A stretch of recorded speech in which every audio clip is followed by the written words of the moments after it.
Welcome to Dr. Mark's Music Notes. I'm Dr. Mark Runkles, and today we're going to learn about the circle of fourths. The circle contains lots of useful music theory information if you know where to look. We'll also learn how to create your own circle from scratch without any music theory background. Here's the circle of fourths. You'll notice in this image that it's called the circle of fifths.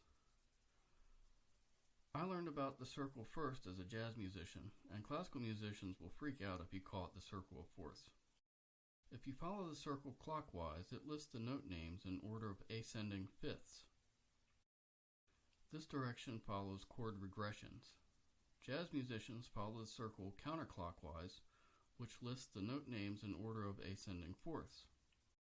This direction follows chord progressions, which is why I referred to it as the circle of fourths.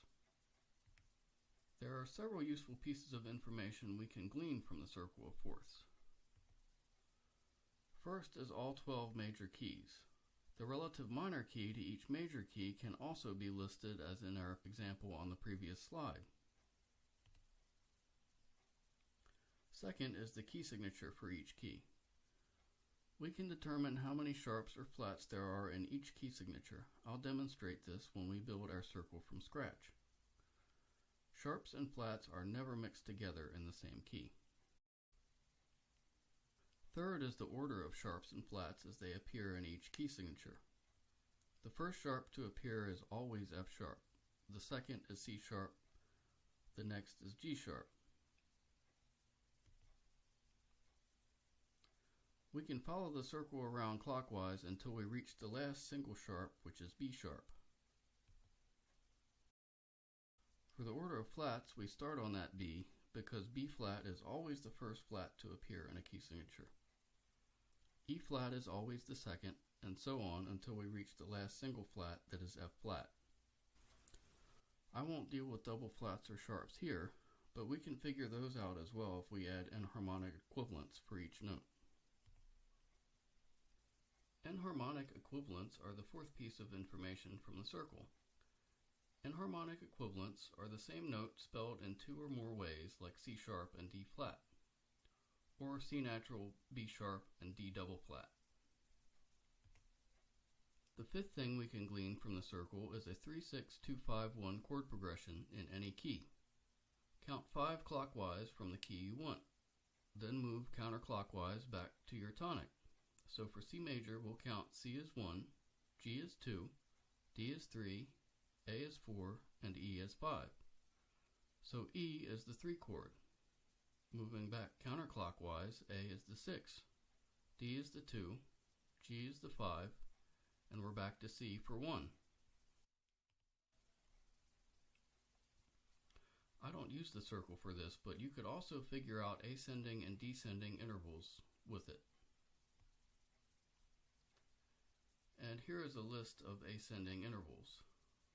The C stands for clockwise, and the CC stands for counterclockwise.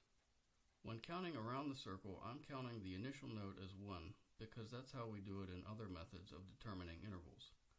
There's never a note 0 except in a version of 12 tone where C is 0. To make our own circle of fourths, we always start with a circle, or something resembling a circle. I cheated and used a compass. It doesn't need to be big as long as we have room to write some things around it. Next, we add the 12 points of a clock face around the circle. I start with 12, 6, 3, and 9, and then add 2 points between each quarter of the circle. C always goes at the top at 12 o'clock.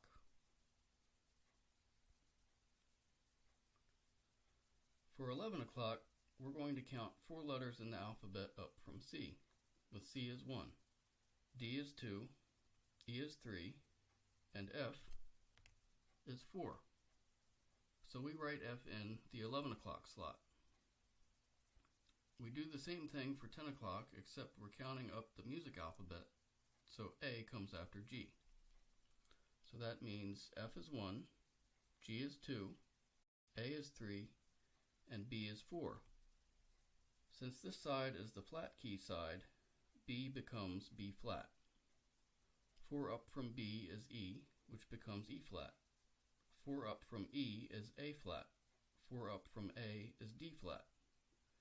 And 4 up from D is G flat. Here is where we need to add a slash and an F sharp, which is the enharmonic equivalent to G flat. If we counted up 4 from G flat, we'd get C flat. And we'd much rather deal with the B we'd get counting up from F sharp. To complete the circle, we keep counting up 4 from each note until we return to C at the top. Now on to key signatures. The thing to remember is that the left side with all the flat notes has flats, and the right side with all the natural notes has sharps in the key signatures. We start by writing a 0 above C, which has no sharps or flats in its key signature. We'll start with the flat side. What's 1 more than 0? 1. So we'll write a 1 above F. What's 1 more than 1? 2. So we'll write a 2 above B flat, since B flat major has 2 flats. You get the idea. We'll keep adding 1 until we reach 6 for G flat major. The sharp side works the same way, except we go around clockwise.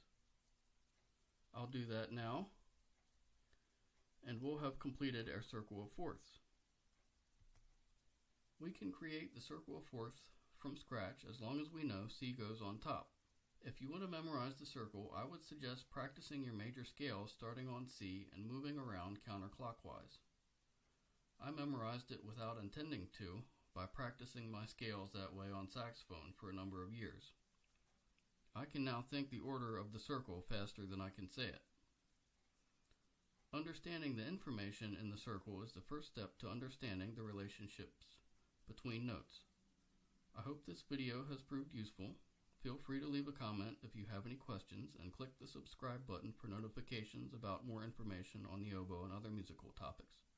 Thanks for watching. Play on.